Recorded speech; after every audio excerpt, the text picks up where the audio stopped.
Hello everyone, my name is Vivek and welcome to first attempters. First attempters में आप सभी का स्वागत है। आज हम लोग पर डे के हिसाब से करंट को देखने वाले हैं, जिसमें आज 25 अप्रैल का जो करंट अफेयर्स है उसको हम लोग देखेंगे। एक दिन बाद में, जैसे आज जो 26 तारीख है, तो 26 तारीख का मैं कल डिस्कस करूंगा, क्योंकि काफ़ी मेहनत लगता है चीज़ों को कंपाइल करने में। ठीक है, तो एक दिन का वेट कीजिएगा, एक दिन के बाद आपको मिल जाया करेगा। ठीक है, पर डे के हिसाब से। तो जो हमारा करंट है, आप लोगों को मैं पहले ही बता दिया था कि मैं ये समझाना चाह रहा था कि आप लोग टॉप टू बॉटम अप्रोच को पकड़ो, क्योंकि सब एग्ज़ाम जो है ना इसी पे शिफ्ट हो रहा है, टॉप टू बॉटम अप्रोच। आप लोगों को समझ में आ भी गया होगा।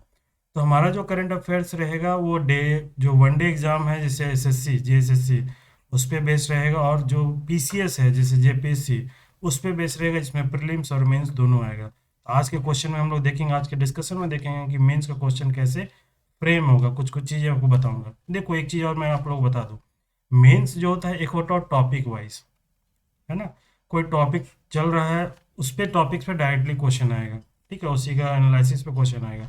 एक होता है मेंस का, क्या होता है, एग्जाम्पल बेस्ड, एग्जाम्पल बेस्ड या फिर फैक्ट बेस्ड, जो आपके आंसर को इनरिच करता है, जो बाकियों से अलग करेगा। एक दो जो आप अगर डेली वाइज में, डेली बेसिस में आप अगर अपडेट रहते हैं ना, तो आपका आंसर बहुत ही बेहतर होगा। तो बोला जाता है ना, बूंद बूंद से घड़ा बढ़ता है।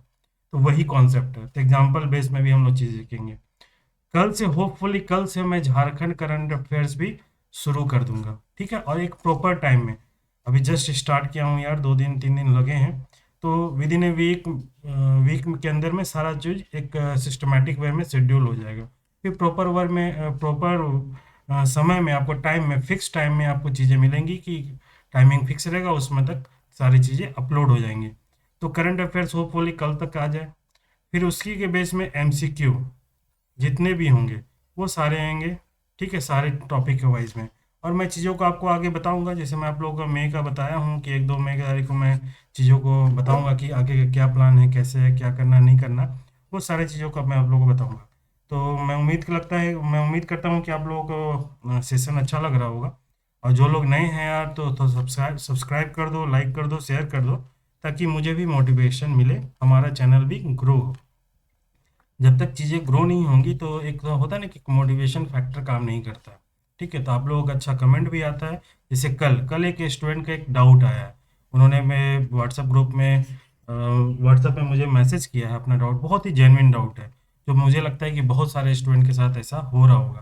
तो मैं उनसे तो आज बात करूंगा ही करूंगा, फ़ोन पे। मैं उन्हें बोला था कि कल मैं आपसे फ़ोन में बात करता हूँ, उसके बाद अगर वो सेटिस्फाई हो गए तो मैं इस इनके डाउट को से रिलेटेड ना एक स्पेशल वीडियो बना दूंगा। और आप लोग में भी जो उसके भी कुछ मन में डाउट होगा, ठीक है, आप डायरेक्टली मुझे कांटेक्ट कर सकते हैं। ठीक है, कोई दिक्कत नहीं। जैसे ही मैं अगर बिजी रहूँगा तो फ्री रहूँगा, उसके बाद मैं आपको कांटेक्ट कर लूँगा। ठीक है, तो हर तरीके से आपको चीज़ें मिलेंगी। और अगर सबका सही फीडबैक रहा और अच्छा रिस्पॉन्स रहा, तो मैं स्पेशल सेशन ले लूँगा, लाइव सेशन, जो सबको ही जोड़ेंगे और वहाँ पे सब सारे लोगों का डाउट क्लियर करूँगा। ठीक है, तो चलिए स्टार्ट करते हैं आज के डिस्कशन को। आज का है डिस्कशन। तो आज का जो फर्स्ट न्यूज़ है, अब देखो, हाँ, सूडान।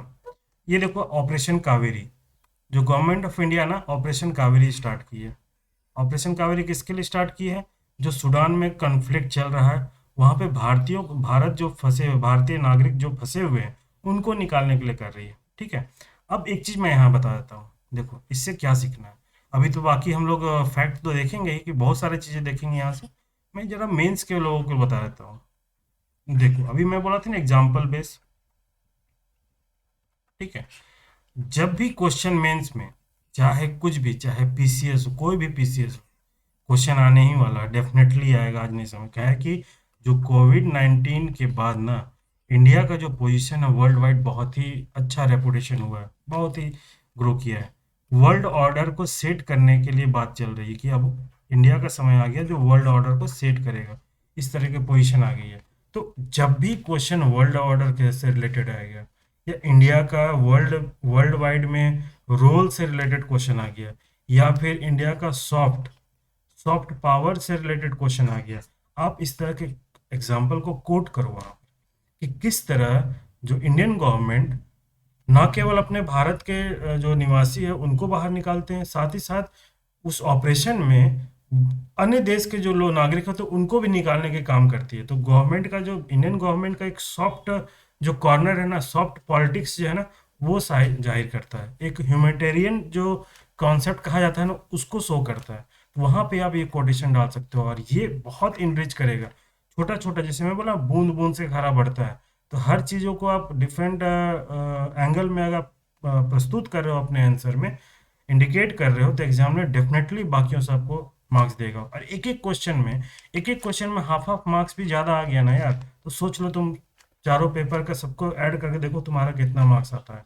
बढ़ जाता है। और एक नंबर में 100 लोग पीछे हटते हैं। 100 लोग, मैं जानता हूँ, एक नंबर से 2 नंबर से बाहर हो गए फाइनल सिलेक्शन में। इसलिए आधा आधा नंबर, एक एक नंबर बहुत ही इंपॉर्टेंट करता है। और इसी तरह इनरीच किया जाता है अपने आंसर को। ये मेंस के समय में इन सबको देखना। अब ये सारी चीज़ों को मैं डिस्कस करूंगा तो आपको समझ में आएगा कहाँ पे हम चीज़ों को, कौन सा एग्जाम्पल को पुट करना है। ठीक है। अब देखो, ऑपरेशन कावेरी क्या थी भाई? जो कन्फ्लिक्ट हो रहा था सूडान में, वहां से भारतीयों को निकालने के लिए था। ठीक है। 3000 इंडियंस को निकाला। चलो, ये फिगर तो इंपॉर्टेंट नहीं है जैसे जेएसएससी वाले। अब ये फिगर मत रटा करो, क्योंकि फिक्स नहीं है। अगर इन एंड अराउंड क्वेश्चन आता है तब मतलब कि इन एंड अराउंड अगर फिगर देता है तब क्वेश्चन आ सकता है, लेकिन बहुत ही कम चांसेस है। इसलिए फिगर कभी रटने की जरूरत नहीं है। यहाँ पे देखने की जरूरत क्या है कि ये जो ऑपरेशन कावेरी किससे रिलेटेड था? सूडान में जो कॉन्फ्लिक्ट हो रहा वहां से भारतीय नागरिक को निकालने के लिए किसका प्रयोग किया गया था? आईएनएस सुमेधा का। ये बहुत इंपॉर्टेंट है, क्वेश्चन आया हुआ है इस तरह। लास्ट टाइम में जो ऑपरेशन जो हुआ है ना, उससे रिलेटेड क्वेश्चन आया हुआ है कि वहाँ किसका प्रयोग किया गया था। एक नेवी का कौन सा? आईएनएस सुमेधा। एयरफोर्स का C-130J। ये दो चीज को ध्यान रखिएगा। ठीक है। अब जब सूडान की बात आ गई, तो मैं आप लोग हमेशा बोल रहा हूँ कि तुरंत सिलेबस का अदर पार्ट को भी देखो। देखो, कैपिटल क्या है? खोर्थम है। करेंसी क्या? सूडानीज पॉन्ड है। ऑफिशियल लैंग्वेज क्या है? अरेबिक एंड इंग्लिश है। आपको पढ़ना ही है, भाषा पढ़ना है। ठीक है। कैपिटल पढ़ना है। ठीक है। आपको पढ़ना है, करेंसी पढ़ना है, मुद्रा पढ़ना है।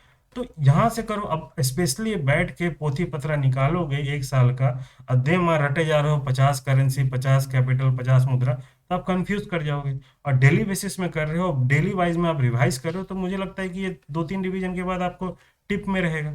ठीक है। अब इसी तरह करें। अब ये जब इशू चल रहा है सूडान का, तो तुरंत देखो, आपका सिलेबस में है ज्योग्राफी का पार्ट, लोकेशन वाइज। तुरंत देखो, क्वेश्चन आता है कि सूडान का बॉर्डर कंट्री कौन कौन सा है भाई? तो इजिप्ट है, लीबिया है, चाड है, सेंट्रल अफ्रीकन रिपब्लिक है, साउथ सूडान है, इथोपिया है, इट्रिगिया है।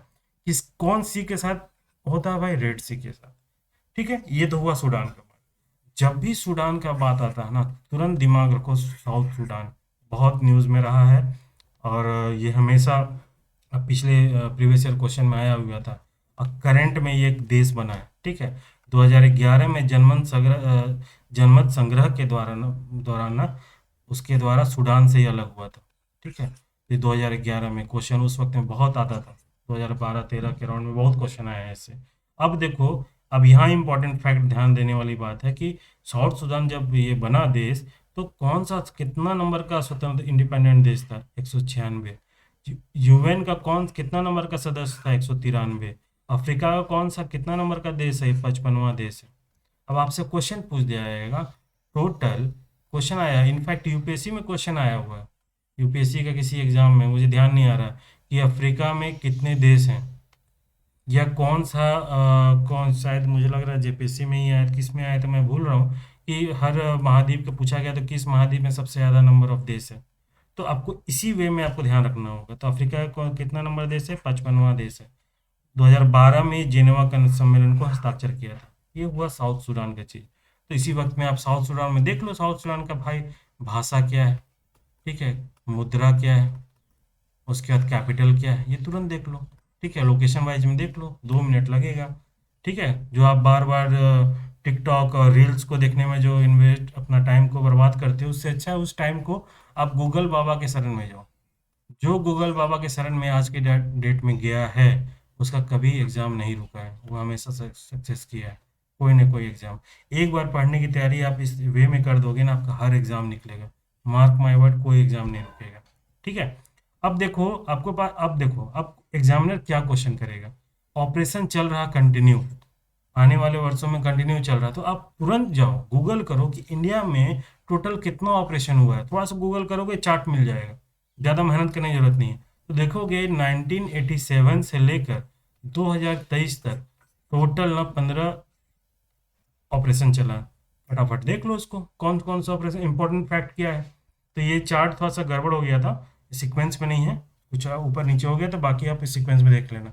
ठीक है, तो 2022 में ऑपरेशन गंगा शुरू किया गया था। ऑपरेशन गंगा जो शुरू किया था, यूक्रेन में जो फंसे जो भारतीय थे ना, उसको वापस लाने के लिए शुरू किया गया था, जिसमें आपका रूस और यूक्रेन के बीच में अभी भी युद्ध चल रहा है। तब जब इतना हाईलाइटेड चीज़ है, देखो रूस से यूक्रेन का युद्ध हुआ था, यूपीएससी को मैं पहले से बोल रहा था यूपीएससी में मेंस में क्वेश्चन आएगा। अब क्वेश्चन आया, उसी तरह बाकी एग्जाम में भी रूस और यूक्रेन इंपॉर्टेंट है।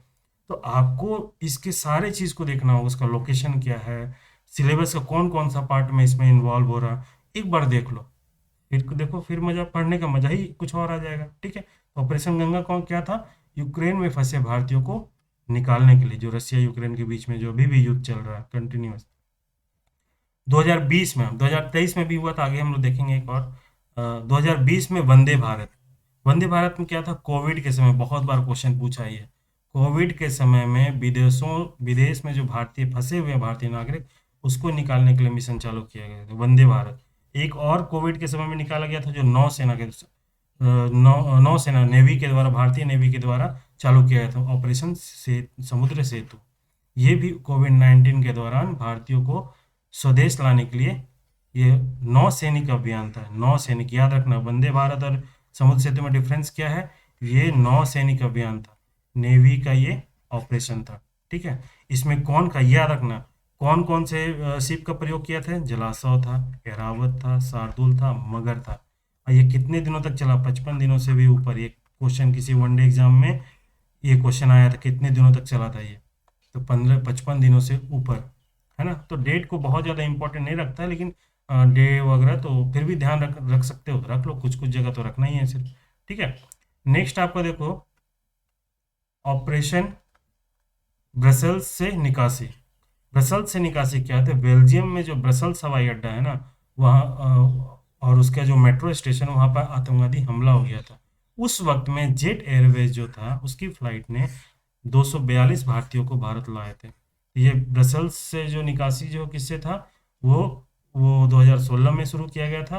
वो ब्रसल्स से बेल्जियम जो था, वहाँ से भारतीयों को निकालने का काम किया था। ठीक है, चलो नेक्स्ट है, देखो ऑपरेशन राहत 2015 में। ऑपरेशन राहत किसका था, यमन सरकार के द्वारा, यमन से भारत को निकालने के द्वारा। एक्चुअल में क्या हुआ था, चल कर उतना ज़्यादा इंपॉर्टेंट नहीं है, काफ़ी टाइम चल जाएगा, ये समझ लो। यमन से भारतीयों को निकालने के लिए शुरू किया गया था, जिसमें से 5600 लोगों को भारत लाया गया था। और इसमें किसका प्रयोग किया गया था, बहुत इंपॉर्टेंट है, INS Mumbai, INS Tarkash, INS Subhadra. Question आया है, इसलिए मैं इसको डाला हूँ। तो कोई भी चीज़ें यहाँ मैं फालतू नहीं बताता हूँ। अब यहाँ देखो क्वेश्चन कैसे कैसे फ्रेम होगा। ठीक है, हो सकता है क्वेश्चन मैचिंग में आ जाए, मैच दी फॉलोइंग, एक तरफ से ऑपरेशन का नाम दे दे, दूसरी तरफ से देश का नाम दे दे, या फिर दे दे एक तरफ से आईएनएस का नाम दे दे, कौन कौन आईएनएस का प्रयोग किया गया है और किस किस ऑपरेशन में प्रयोग किया गया है। इस तरह से भी क्वेश्चन फ्रेम हो सकता है। ठीक है, तो इस तरह भी क्वेश्चन को देखो। नेक्स्ट है तुम्हारा ऑपरेशन मैत्री। ऑपरेशन मैत्री क्या था, नेपाल में जो भूकंप आया था, उस वक्त में जो भारतीय सशस्त्र बल थे ना, वो भारतीय सेना का अभियान चालू हुआ था, जिसमें से ना ये 5,000 से अधिक भारतीयों को वापस लाया था, और उसके बाद वहाँ बचाव राहत काम भी शुरू किया था। जब ऑपरेशन मैत्री चला था ना, तो इंडिया का काफ़ी नाम हुआ था। नेपाल में जो अर्थक्वेक आया था, उसमें बहुत अच्छा इमेज बना था। तो देखो, यही है soft soft skill, soft politics India का यही है। किस तरह वर्ल्ड ऑर्डर में इंडिया का रेपुटेशन, यही सब एग्जाम्पल पुट करो वहाँ पर, कि ऑपरेशन मैत्री के दौरान किस प्रकार इंडिया ने नेपाल का पे राहत कार्य शुरू किया था। उसी को देखा देखी नेपाल, भारत का देखा देखी फिर चाइना आया था, कहीं चाइना इंपॉर्टेंट रोल कर रहा था। जब ये आया उसके बाद चाइना आया था, उस वक्त में चाइना का काफ़ी क्रिटिसिज्म भी हुआ था कि भारत, एक्चुअल में नेपाल बहुत इंपॉर्टेंट है इंडिया और चाइना के लिए।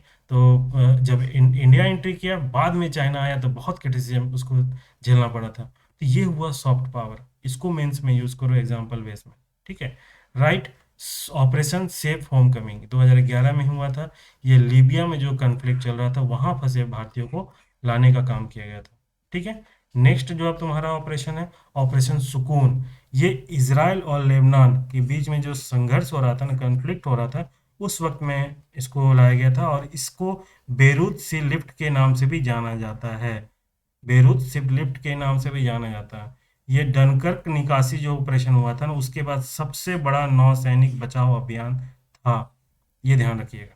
ठीक है। नेक्स्ट आप लोग देखिएगा, नेक्स्ट है ऑपरेशन कुवैत एयरलिफ्ट। इसी के बेस में 1990, इसी के बेस में ना मूवी बना था अक्षय कुमार का, याद कर लो, है ना। वहां पर भी, यहाँ पे क्या हुआ था, कुवैत से बाहर भारतीयों को निकालने के लिए ये काम किया था। यहाँ पे 1,70,000 से अधिक भारतीयों को निकाला गया था। इसमें इराक सैनिक जो था ना, वो कुवैत में हमला कर दिया था। उस वक्त में कुवैत से निकालने के लिए ये अभियान चालू चालू किया गया था भारतीय सरकार के द्वारा। और इसी बेस में बॉलीवुड मूवी बना है। ठीक है। ऑपरेशन पुमलाई, ये क्या था ना एक्चुअली, जो इसको ईगल ईगल मिशन के नाम से भी जाना जाता है। इसमें श्रीलंका में जो सिविल वार चल रहा था, उसमें तमिल टाइगर्स का समर्थन करने के लिए सरकार द्वारा, भारत सरकार द्वारा ये अभियान चालू किया था। वहाँ पर जितना तरह का आपूर्ति होता था, जो नीड था, वो सारा चीज़ वो दे रहा था। 1987 में सबसे पहला मिशन था ये। उसके बाद देखो जो मिस हो रहा, ऑपरेशन 2017 में ऑपरेशन इंसानियत। बहुत क्वेश्चन है, इंपॉर्टेंट क्वेश्चन ये आया भी है, इसलिए ध्यान रखो। ऑपरेशन इंसानियत क्या था, बांग्लादेश की सहायता करने के लिए। जब बाढ़ वहाँ आया था तो जितने म्यांमार जो शरणार्थी हैं उनको निकालने में बांग्लादेश का सरकार को बहुत ज़्यादा योगदान दिया था। ठीक है। ये ऑपरेशन तुम्हारा इंसानियत। उसके बाद ऑपरेशन को ऑपरेशन निस्तार। ऑपरेशन निस्तार ये भी क्वेश्चन आया हुआ है। यमन में जो चक्रवात हुआ था, वहां पर जो भारतीय फंसे हुए थे, उसको निकालने का काम किया था। यमन में जो चक्रवात आया था, और इसमें किसका जहाज सुनैना, ये भी क्वेश्चन आ चुका है प्रीवियस में। तो देखो किस तरह क्वेश्चन आ रहा है, उस हिसाब से पढ़ो। रट्टा मत मारो, खाली अनठिकानी रट्टा मत मारो, जो जरूरत है उसके हिसाब से करो। देखो क्या हो रहा है। ऑपरेशन दोस्त अभी करंट में ही है। फरवरी का बाद के समय सीरिया और तुर्की में जो भूकंप आया था, वहां पे उसकी सहायता करने के लिए उसका मतलब कि ये इस ऑपरेशन का प्रयोग किया गया। और तुर्की तुर्की में जैसे ही ऑपरेशन ये शुरू किया, सब चौंक गए थे। इंडियन गवर्नमेंट का स्टेप में सब चौंक गए थे। बहुत नाम हुआ कि किस तरह तुर्की एक तरह से कहीं ना कहीं इंडिया का जो इंडिया और पाकिस्तान के बीच में जो प्रॉब्लम है, वहाँ पे तुर्की का बहुत बड़ा ये था, पाकिस्तान की तरफ टिल्ट थे वो। तो वहां पे इसलिए चौंक है कि भारत कैसे काम कर सकता है ये सपोर्ट में।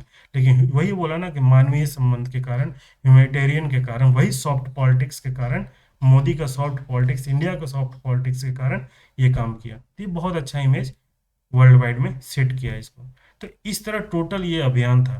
ठीक है। और एक, हाँ सॉरी, 2021 में देवी शक्ति, इसमें क्या था, अफगानिस्तान से भारतीयों को निकालने के लिए ये अभियान शुरू किया गया था। ठीक है। तो इस तरह सारी चीज़ों को देखो, और बहुत जल्दी हो जाता है ना। ये तुम बहुत लंबा दिखाई दिया है, एक वर्ड में लिखो, एक बगल में लिखो, एक वर्ड में लिखो, बगल में लिखो। इसके पीडीएफ को मैं टेलीग्राम ग्रुप में डाल दूंगा, और टेलीग्राम ग्रुप का मैं लिंक शेयर कर दूंगा आप लोगों को डिस्क्रिप्शन में। ठीक है। डोंट वरी, इस हिसाब से चीज़ों को देखो। नेक्स्ट हम लोग का है ऑपरेशन संकट मोचन 2016 में। इसमें दक्षिणी सूडान में जो आपका सिविल वार चल रहा था, उस वक्त में भारतीय और अन्य विदेशी नागरिकों को निकालने का काम किया था। ठीक है। ऑपरेशन संकट मोचन। ठीक है। नेक्स्ट टोटल 15 है, ज़्यादा नहीं है, टोटल 15 है। एक बार देखोगे तो 2 बार 3 बार देखोगे ना, रिवीजन करोगे, याद आ जाएगा। ठीक है। नेक्स्ट अब देखो, ये जो न्यूज़ है ना, इसमें देखो मैं बता रहा हूँ कि केशवानंद भारती केस का ना 50 साल पूरा हुआ। याद रखना, जब भी कभी 50 साल, 75 साल, 100 साल, ये सब पूरा होता है ना, उस वक्त में बहुत इंपॉर्टेंट हो जाता है। हर एग्जाम में क्वेश्चन आता है। जैसे 75 साल टाइगर टाइगर का था ना आपका मिशन, जो टाइगर का कंजर्वेशन का, वो 75 साल, इसलिए टाइगर का आने वाला है क्वेश्चन दबा के। मैं जब रिवीजन कराऊंगा बैक ईयर का 1 साल का, तो उस वक्त में आप लोगों को ये सब चीज़ें मिलेंगी। तो ये इंपॉर्टेंट है केशवानंद भारती के, 50 साल पूरा हो रहा है। ठीक है। अब यहाँ देखो समझने वाली बात क्या है। बहुत लोगों के मन में आएगा कि ये वनडे एग्जाम में कैसे क्वेश्चन आएगा। ये जो है ना क्वेश्चन, ये जो न्यूज़ है, इसमें जो भी लोग, यही मेंस है आज का, जेपीएससी मेंस का, जो भी लोग मेंस दे रहे हैं, जेपीएससी दे रहे हैं खासकर, उसका प्रीलिम्स और मेंस दोनों पे क्वेश्चन फ्रेम होगा। प्रीलिम्स में थोड़ा सा डीप में जाओ, थोड़ा डीप में जाना इसके बारे में समझने का। मेंस में तो क्वेश्चन फ्रेम होगा ही होगा, आगे हम लोग क्वेश्चन भी देखेंगे। और जो वनडे एग्जाम जैसे जेएसएससी वगैरह का दे रहे हैं, उन्हें बस ये देखना है कि केशवानंद भारती किससे रिलेटेड, जो केस था किससे रिलेटेड था। और बहुत बहुत अगर मान लो जो मैं बोलता हूँ चेंजेस, क्वेश्चन का पैटर्न, एग्जाम का पैटर्न चेंज हो रहा, तो बहुत होगा तो हल्का सा बस देख लेना प्रोविजन, बस जो मैं आगे आपको बताऊंगा। ठीक है, बस इन दोनों में डिफरेंस ये है इस न्यूज़ में, और बहुत इंपॉर्टेंट न्यूज़ है। ये इसलिए भी इम्पोर्टेंट है क्योंकि रिसेंट टाइम में जो हमारे उपराष्ट्रपति जो हैं धनखड़ साहब बार बार इसका जिक्र कर रहे हैं, और कंट्रोवर्सी क्रिएट हो रहा है गवर्नमेंट वर्सेस सुप्रीम कोर्ट के बीच में। इसलिए भी ये इम्पोर्टेंट होता है। और देख लेना आने वाले समय में इस साल का यूपीएससी का क्वेश्चन हो या यूपी पीसीएस का क्वेश्चन हो, जो बहुत डायनेमिक वे में पूछता है, देखना क्वेश्चन डेफिनेटली आ रहा है बेसिक स्ट्रक्चर पे। संविधान का जो बेसिक स्ट्रक्चर पे क्वेश्चन आ रहा, लिख लो मेरे से। ठीक है, तो इसमें क्या था, केशवानंद भारती के केस में क्या हुआ था, जजमेंट जजमेंट ये हुआ था कि जो जो आपका सुप्रीम कोर्ट बोली थी, दो चीज का व्यवस्था किया है। इसी केशवानंद, जो जेएसएससी वाला ध्यान रखना, इसी केशवानंद भारती के समय में पहला संविधान का जो मूल ढांचा है ना, उसका नया सिद्धांत आया था। ठीक है, बोला था कि गवर्नमेंट जो है, संसद जो है 360 के तहत संविधान की संवैधानिक शक्ति से संविधान के मूल ढांचे में हस्तक्षेप करने या इसे बदलने में सक्षम नहीं बनाती है। आप मूल संशोधन कर सकते हैं, 368 के द्वारा संशोधन आप कर सकते हैं, लेकिन मूल ढांचे को आप छेड़छाड़ नहीं कर सकते हैं। ये दो चीज याद रखना। केशवानंद भारती किससे रिलेटेड है, मूल ढांचा, संविधान का मूल ढांचा, यही क्वेश्चन पूछ देगा जेएसएससी वनडे वाले एग्जाम के लिए। ठीक है, ये चीज ध्यान रखना। दूसरा, इसमें जो पहलू था इसी वक्त में आया, बोला गया था कि जो न्यायपालिका को संविधान संशोधन की समीक्षा का अधिकार है, यही जगह आया था केशवानंद भारती केस में ही, केशवानंद भारती केस में। और कितनी बार क्वेश्चन ये आया है कि संविधान का संशोधन में सुप्रीम कोर्ट का न्यायिक समीक्षा किया जा करने का अधिकार है या नहीं है, इस बेस में क्वेश्चन कितनी बार प्रीलिम्स में क्वेश्चन आया हुआ है, डिफरेंट डिफरेंट फॉर्म में, डिफरेंट डिफरेंट एग्जाम में। तो यही चीज ध्यान रखना कि इसमें मूल ढांचा का नया सिद्धांत आया था। मूल ढांचा को छेड़छाड़ किए बिना आप संविधान संशोधन कर सकते हैं, लेकिन छेड़छाड़ नहीं कर सकते। और कोई भी संविधान संशोधन हो रहा है उसका जुडिशियल रिव्यू होगा, वो कर सकता है, उसके पास पावर है, क्योंकि मूल ढांचे को बनाए रखने का अधिकार किसको है, कोर्ट को, जुडिशरी को है। इसलिए बोलता है कि संविधान संशोधन कुछ भी होगा तो वो जुडिशियल रिव्यू में अंतर्गत आएगा। ये था चीज। ठीक है, अब जो मेंस देने वाले हैं जेपीएससी वगैरह के लिए, ये तो वनडे एग्जाम के लिए समझ में आ गया। जो भी मेंस देने वाले लोग हैं, अब यहाँ देखो थोड़ा सा ये क्वेश्चन बहुत बार आया है कि ऑप्शन दे दिया है, क्वेश्चन दे दिया है कि निम्नलिखित में से कौन कौन सा प्रोविजन मूल ढांचा के अंतर्गत आता है। ये क्वेश्चन आया है मूल ढांचा के अंतर्गत, ढांचा के अंतर्गत आता है। 1 2 3 4 दे दिया, और फिर ऑप्शन में 1 2 3, बी में 2 3, सी में सी, और डी में ऑल ऑफ दी अबव। तो ये मूल ढांचे को एक बार देख लो, कोशिश करो कि जो जो सीरियस कैंडिडेट होंगे ना, वो जो जीएसएससी के जो बोल रहे हैं, वो इसे भी देख लेंगे। क्वेश्चन फ्रेम हो सकता है, बहुत अच्छे से फ्रेम हो सकता है, बहुत ज़्यादा टेंशन नहीं है। लेकिन अगर नहीं देखना चाहते हो जेएसएससी वाला तो मत देखो, लेकिन जो जेपीएससी वाले देखते हैं, जेपीएससी देने का विचार रखते हैं, वो उसको तो देखना चाहिए। क्वेश्चन डेफिनेटली आने वाला है। ठीक है, अब देखो मेंस का, जेपीएससी मेंस में क्वेश्चन कैसे, मैं दो क्वेश्चन बता रहा हूँ। इसमें क्या है कि भारत के संवैधानिक न्यायशास्त्र में मूल ढांचे के सिद्धांत के महत्व और विकास की चर्चा करें, कैसे क्या महत्व है और कैसे डेवलप हुआ है। ठीक है, इसने शक्ति पृथक्करण के सिद्धांत को और व्यक्तिगत स्वतंत्रता का सुरक्षा सुनिश्चित करने तथा विधि के शासन को बनाए रखने में न्यायपालिका की भूमिका को कैसे प्रभावित किया है। जो लोग पढ़े हुए हैं इसको, मूल ढांचे को, बेसिक स्ट्रक्चर को, इसका आंसर लिखने की कोशिश करें और मुझे सीधा सीधा व्हाट्सअप कर दें 9773643023। मैं उनके आंसर को देखूंगा और वैल्यू ऐड भी कर दूंगा कि कैसे यहाँ पे डायग्राम को यूज़ कर सकते हैं, कौन सा डायग्राम को यूज़ कर सकते हैं, कौन सा फ्लो चार्ट का यूज़ कर सकते हैं, वो मैं आपको बताऊंगा। ठीक है, नेक्स्ट क्वेश्चन फ्रेम हो सकता है, over the decade the basic structure doctrine has been criticised repeatedly, how the doctrine is helpful to judiciary in upholding fundamental right. ये बोल रहा है कि फंडामेंटल राइट में संशोधन आप कर सकते हैं, लेकिन मूल ढांचा के बिना। तो ये जो क्रिटिसाइज बार बार जो हो रहा है, बार बार इससे ये इशू हो रहा है, तो वो बोल रहा है किस प्रकार जो फंडामेंटल राइट जो अधिकार है, जो हमारा मूलभूत जो अधिकार है उसको बरकरार रखने में कहाँ तक हेल्पफुल हो रहा है ये। तो क्वेश्चन ये पूछा गया। तो अब मैं आप लोगों को बता रहा हूँ, आप लोगों को लगे कि इतना डिफिकल्ट क्वेश्चन जेपीएससी में आएगा क्या? हर क्वेश्चन लोगों के मन में यही आता है भाई। सारा एग्जाम ना अप्लाइड बेस में हो रहा है। जेपीएससी का लास्ट ईयर का इस 7 जेपीएससी का क्वेश्चन भी तुम लोग देख लो, तो आने वाले समय में डेफिनेटली थोड़ा टफ होगा। इसलिए अभी से जो चीज़ न्यूज़ में आ रही हैं उसको अभी से तैयार कर लो, ठीक है, बेहतर होगा। एमसीक्यू क्वेश्चन हम लोग आने वाले समय में जब भी इसका करेंगे तो हम लोग करेंगे ही, बहुत सारा क्वेश्चन मैं बना के लाऊंगा, ठीक है। नेक्स्ट हम लोग का है, हाँ अब देखो, अब अभी हम लोग को बोल रहे थे ना एग्जाम्पल बेस्ड, ठीक है, एग्जाम्पल बेस्ड या फैक्ट बेस्ड, ठीक है। फिर जेएसएससी वाले ये भी ध्यान रखो।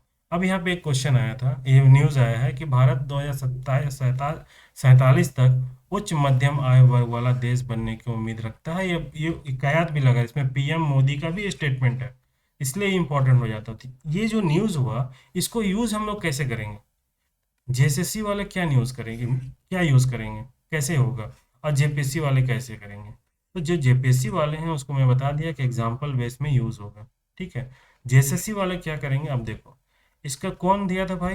प्रधानमंत्री का जो पर्सनालिटी का बेस में जो क्वेश्चन आता है कि भारत प्रधानमंत्री का आर्थिक सलाहकार परिषद का चेयरमैन कौन है? विवेक देवरॉय। एक चीज़ ये ध्यान रखना रखो, जेपीएससी वाले लोग, जेपीएससी या जेएसएससी वाले लोग वर्ल्ड बैंक के अनुसार $12,000 से ज़्यादा प्रति व्यक्ति आय वाले जो देश होता है ना, वो उच्च आय वर्ग के श्रेणी में आता है। जब भी इकोनॉमी से रिलेटेड मेंस का क्वेश्चन है, ये फैक्ट को डालो, ये डालो, ये फिर इनरिच होगा। दुनिया की 5वीं सबसे बड़ी अर्थव्यवस्था है कौन? भारत। अब ये इम्पोर्टेंट है सबके लिए, चाहे जेपीएससी के लिए हो चाहे जेएसएससी वाला लोग के लिए हो। क्वेश्चन आया है, क्या आया है? टॉप इकोनॉमी में रैंकिंग में है, सबसे ज़्यादा रैंकिंग कौन कौन सा देश का टॉप इकोनॉमी में है?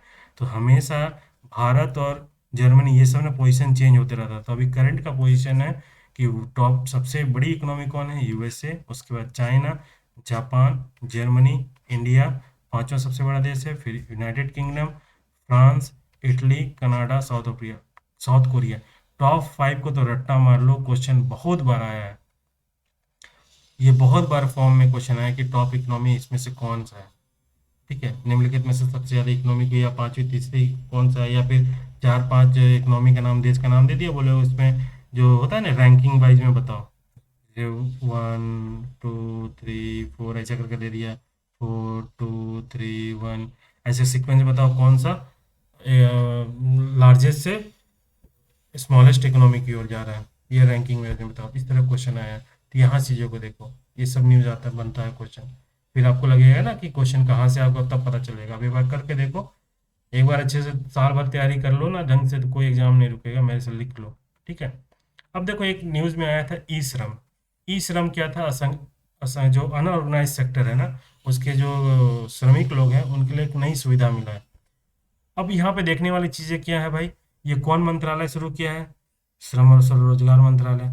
कब चालू हुआ था भाई? 26 अगस्त 2021 को ई श्रम पोर्टल शुरुआत किया है। इसका शुरुआत का मुख्य उद्देश्य क्या था? अनऑर्गेनाइज सेक्टर को का डाटा, आधार से डाटा को लिंक करना, ठीक है। अनऑर्गेनाइज सेक्टर का जितने भी वर्कर हैं उसको, उसका डाटा को लिंक इकट्ठा करके उसको जो वेलफेयर स्कीम है उससे लाभान्वित करने का मेन उद्देश्य था ई श्रम का। इससे क्या होगा? गवर्नमेंट के पास डाटा भी आ जाएगा कि कितने हमारे देश में, इंडिया में टोटल कितने जो अनऑर्गेनाइज सेक्टर में वर्कर है, और उसको कैसे वेलफेयर स्कीम से अटैच करना, ये मेन उद्देश्य था। इसी को एक्सपेंड करते हुए अब एक नया सुविधा लाया गया है, जिसमें जो प्रवासी माइग्रेंट जो इंडियंस हैं, प्रवासी जो भारतीय हैं, उसके उसको भी ये इस श्रम से जोड़ा जा रहा है, और उसके भी बच्चे, जो बच्चे हैं और उनकी जो वाइफ है, उनको भी इसका जो सुविधा होगा ना, जो भी वेलफेयर स्कीम से, उनको भी सुविधा दिया जाएगी, ये एडिशनल है, ठीक है। अब यहाँ पे क्वेश्चन बनाएगा, देखो क्वेश्चन कैसे फ्रेम होगा। यहाँ पे क्वेश्चन बोलेगा ई श्रम जो है, ई श्रम जो है किसके लिए है? अब बोल देगा कि भारत के, सॉरी एक मिनट, क्वेश्चन देखो कैसे ऑप्शन बनाएगा। भारत के संगठित और असंगठित कामगारों को कल्याणकारी योजनाओं को प्रदान करने के लिए। अब देखो, अगर आप ढंग से नहीं पढ़ोगे लोग समझ जाएगा कि सीधे मार देंगे, जबकि यहाँ क्या है, संगठित का कोई रोल नहीं है। इसलिए वो वर्ड को पकड़ो। मैं बार बार बोलता हूँ, जब आप प्रीवियस ईयर को, मैं क्यों बोलता हूँ प्रीवियस ईयर क्वेश्चन देखोगे ना तो आपको समझ में आएगा कि कहाँ से कहाँ फंसाया जा रहा है। ठीक है। और इसके बाद एक नया चीज़ क्या जोड़ा गया है, आपका एक पोर्टल जोड़ा गया है। ठीक है, डेटा का, डेटा शेयरिंग पोर्टल। इसमें क्या कर रहा है कि जितने भी मंत्रालय हैं, जितने भी विभाग हैं, इनके डेटा को शेयर किया जाएगा, हर मंत्रालय, हर विभाग से। और उसके बाद उस मंत्रालय के अंतर्गत जो भी कल्याणकारी योजना है उसको इस पे अटैच किया जाएगा। तो ये भी एक नया चीज हो रहा है, डाटा शेयरिंग पोर्टल। अब यहाँ डाटा शेयरिंग पोर्टल पे क्वेश्चन बना देगा कि ई श्रम के अंतर्गत जो डाटा शेयरिंग पोर्टल है वो किन के लिए है। बोल देगा कि नहीं, और असंगठित मजदूरों के लिए। बोल देगा कि भारत में जितने भी वृद्ध व्यक्ति, वृद्ध पुरुष, जो पुरुष व महिला के लिए। ठीक है, ऐसे करके ऑप्शन बना देगा। तो ये किसके लिए है भाई, ये जो डाटा शेयरिंग प्रोडक्ट पोर्टल जो है वो जितने भी असंगठित जो मजदूर हैं, हमारे कामगार हैं, उनको सभी राज्यों के साथ, सभी डिपार्टमेंट के साथ अटैच करना। राज्यों, केंद्र शासित प्रदेश और जितने भी मंत्रालय विभाग हैं उनके साथ अटैच करना, उनके साथ डाटा को शेयर करना, ताकि उनका जो जो भी कल्याणकारी योजना हो वहां तक उनको पहुंच सके। ठीक है, राइट। देखिए क्वेश्चन का फ्रेम कैसे होगा। नेक्स्ट हम लोग देखते हैं। अब देखते हैं हम लोग आगे। आगे है पर्सनालिटी बेस्ड में देखते हैं। पाक का जो मशहूर लेखक था तारिक फतेह का निधन हो गया। ये बहुत इंपॉर्टेंट, आप लोगों को लगेगा पाकिस्तान का आदमी है भाई तो क्यों पूछेगा, नहीं, ये बहुत ही इंडिया में बहुत ही फेमस थे, है ना। इनको भारत का बेटा भी बोला जाता था, ये अपने आप को बोलते थे भारत का बेटा। और ये हमेशा इस्लामिक का क्रिटिसाइज करते थे। ठीक है, तो इसलिए बहुत इंपॉर्टेंट होता है। इस तो ये किससे संबंधित है, ये लेखक थे। ये देखना है, तारक फतेह किससे संबंधित थे, लेखक के फील्ड, राइटिंग के फील्ड में बिलोंग करते थे। इनकी दो बहुत फेमस बुक है, इसलिए बुक में, आपके सिलेबस में बुक्स है ना, सिलेबस में, अब यहीं से बुक शो करो ना, क्वेश्चन यहीं से आएगा, कोई रटने की जरूरत नहीं है। Changing a mirage, the tragic evolution of the Islamic state, the Jew is not my enemy. ठीक है, unveiling the myth, the fuel Muslim anti. हमेशा ये इस्लामी का ना जो उनका क्या प्रिंसिपल है बोला जाए, या इन लोगों की जो फिलोसफी, हमेशा क्रिटिसाइज करते थे कि ये गलत है। और इनफैक्ट पाकिस्तान में तो इनको देशद्रोह का भी इन पे चला था। ये कहाँ के नागरिक ले लिए थे, कनाडा के, याद रखना, कनाडा के नागरिकता लिए हुए थे। ठीक है, इसलिए इम्पोर्टेंट है। दूसरा, बांग्लादेश का 22वां राष्ट्रपति कौन बना था भाई, शहाबुद्दीन चुप्पू। अब यहाँ चुप्पू से याद करो, नाम करने या रटने की जरूरत नहीं है, बांग्लादेश चुप रहता है हमेशा, बांग्लादेश का राष्ट्रपति चुप रहता है, चुप्पू, ऐसे करके कोड कर लो। ठीक है। नेक्स्ट, स्पोर्ट्स से रिलेटेड ये था कि जो सिडनी क्रिकेट ग्राउंड है ना, वो सचिन तेंदुलकर और ब्रायन लारा के नाम पे ना गेट सेट किया है। इससे पहले जो गेट हुआ था वो ब्रैडमैन, एलन डेविंसन और आर्थर मॉरिस, ये तीन लोग के नाम पे सिडनी जो ग्राउंड है वहाँ पे गेट बनाया गया था, गेट रिवील किया गया, अनावरण किया गया था। उसी पे सचिन तेंदुलकर का 50th बर्थडे और ब्रायन लारा का 30 ईयर हो गया था उनका फर्स्ट टेस्ट शतक का, टेस्ट सेंचुरी का, फर्स्ट टेस्ट सेंचुरी ये बनाए थे 1993 में। ठीक है, उसका 30 साल हुआ तो उसी के उपलक्ष्य में सचिन तेंदुलकर और ब्रायन लारा का जो जो के नाम का गेट का अनावरण किया गया है। और उस वहाँ पे किसका उस अनावरण, और कौन थी उस क्लब में, कौन कौन है पहले, डोनाल्ड ब्रैडमैन, एलन डेविंसन और आर्थर मॉरिस। ठीक है, तो इसलिए ये इंपॉर्टेंट हो जाता है। ठीक है, सेम चीज़ है। ठीक है, तो यहीं से आज का हम लोग का डिस्कशन खत्म होता है। तो मुझे उम्मीद है कि आप लोगों को पसंद आया हो, और आप लोग अपना सजेशन भी दीजिए कि और इसको कैसे बेहतर किया जाए। ठीक है, मेरा प्लान जो चल रहा था कि जैसे आज का जो करंट है, ठीक है, वो तो मैं कल डिस्कस कर दिया। और ये पूरे होल वीक का जो करंट हो गया ना, जो भी मैं डिस्कस करूंगा, जो भी थ्योरी वाइज में डिस्कस करूंगा, उसको नेक्स्ट वीक में ना एमसीक्यू फॉर्म में चलाओ, ताकि 3 फोल्ड में, 2 फोल्ड में आपका रिवीजन हो। यहाँ से आप देख लिए वीडियो भी, और दूसरा जब एमसीक्यू चल रहा है फिर वहाँ से आप उसका भी देख रहे हैं, तो इससे आपका क्या डबल रिवीजन हो गया। ऐसा कुछ करके प्लान है मेरा। अगर आप लोगों को कुछ सजेशन हो तो आप बताइए, ठीक है। और कुछ भी डाउट होगा यार, 9773643023 में आप लोग कॉल कर सकते हैं। और जो लोग भी रांची में हैं, अगर रांची में मिलना चाहते हैं तो मैं नेक्स्ट वीक में होपफुली मैं रांची में रहूँगा, ठीक है, तो आप वहाँ मिल सकते हैं इस नंबर पर कॉल करके, ठीक है। चलिए, उम्मीद करते हैं आप लोगों को पसंद आया। और भाई सब्सक्राइब कर दो यार, थोड़ा बहुत दिनों से चैनल में कोई वीडियो नहीं था, तो ऑब्वियस सी बात है कि ग्रो होने में दिक्कत होगा, लोगों तक नहीं पहुंचेगा। आप तो सब्सक्राइब करोगे, शेयर करोगे, लाइक करोगे तो डेफिनेटली ग्रो होगा, ठीक है। तो मैं उम्मीद करता हूँ कि आप लोग करोगे ज़रूर। बाकी आप लोगों की मर्जी। और जो भी सजेशन होगा, अच्छा बुरा जो भी होगा, कुछ फीडबैक जो भी होगा, आप कमेंट बॉक्स में देना। चलो, मिलते हैं फिर नेक्स्ट वीडियो में। और कल से होपफुली मैं चीज़ों को झारखंड का भी शुरू कर दूंगा, ठीक है। उसके बाद सारी चीज़ें धीरे धीरे ट्रैक में आ जाएंगी। चलो, मिलते हैं नेक्स्ट वीडियो में। Thank you so much.